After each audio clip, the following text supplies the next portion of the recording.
यज्ञ जो है हमारी संस्कृति का मैं कहूँ आधार है। यज्ञ के बिना कुछ भी नहीं है।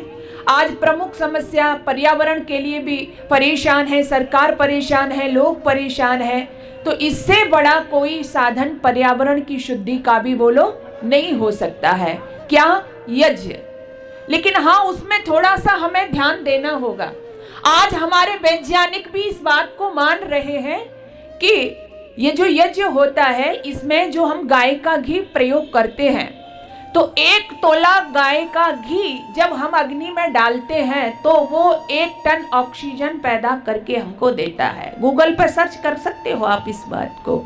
लेकिन कब होगा कि गाय का घी हो। आज पूजा के नाम पर आपने देखा पूजा का घी, ऐसा टाइटल लिख के मार्केट में अलग से मिल रहा है। हम जब आप खाते हैं ना तो खाने के लिए सर्च करते हैं, गाँव में जाएंगे, रिश्तेदारियों में जाएंगे, पूछेंगे भैया कहीं शुद्ध घी मिल जाएगा क्या? पूछते हैं कि नहीं पूछते? शुद्ध घी चाहिए हमें। किसके लिए चाहिए? खाने के लिए चाहिए। लेकिन हवन की बात आती है तो मार्केट में पूजा का घी जो चर्बी युक्त होता है, इसलिए या तो हवन हम करते नहीं हैं या थोड़ा बहुत कभी करते भी हैं तो उसका कोई लाभ हमको नहीं होता।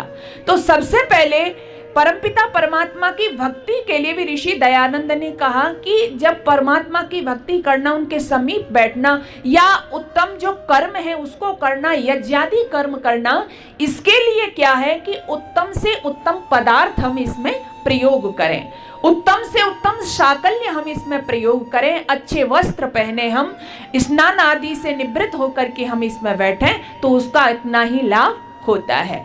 और ये कोई नया कार्य नहीं है। यज्ञ जो है हम देखते हैं कि पुराने समय में जब आप पढ़ोगे तो हर ने, अभी यहाँ से चर्चा चल रही थी, बहन जी कह रही थी भगवान श्री कृष्ण का नाम ले रही थी। भगवान श्री कृष्ण के जीवन में यज्ञ था, भगवान राम के जीवन में यज्ञ था, माता कौशल्या यज्ञ करती थी, माता सीता यज्ञ करती थी। तो कोई नया तो नहीं है ना। मैंने देखा कि हम लोग जितने कृष्ण के भक्त हैं, जितने राम के भक्त हैं, अगर थोड़ी देर के लिए हम ऋषि दयानंद जी को नहीं मानते, मैं तो राम की ही बात कर रही हूँ, मैं तो कृष्ण की ही बात कर रही हूँ, आप उनको तो मानते हैं ना, उनके तो भक्त हैं ना। और बड़ी वेदना से युक्त ये बात थी जो अभी बहन जी कह रही थी कि आज कृष्ण को तो हमने इतना माना, लोग कह रहे हैं कि कहाँ तक मानने, उनके बिना नहीं रह रहे हैं। माता बहनों ने टोकरी में रख के उसको जहाँ भी जा रही हैं, कोई बच्चा कोई पति, इस तरह से। तो हम तो बड़े भक्त हैं ना कृष्ण के, तो फिर हमारी भक्ति कहाँ है?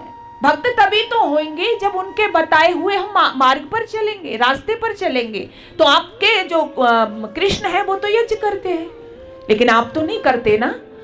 तो भगवान कृष्ण के भक्त आप कैसे हो गए? आपके राम तो यज्ञ करते हैं ना, तो फिर आप तो नहीं करते ना।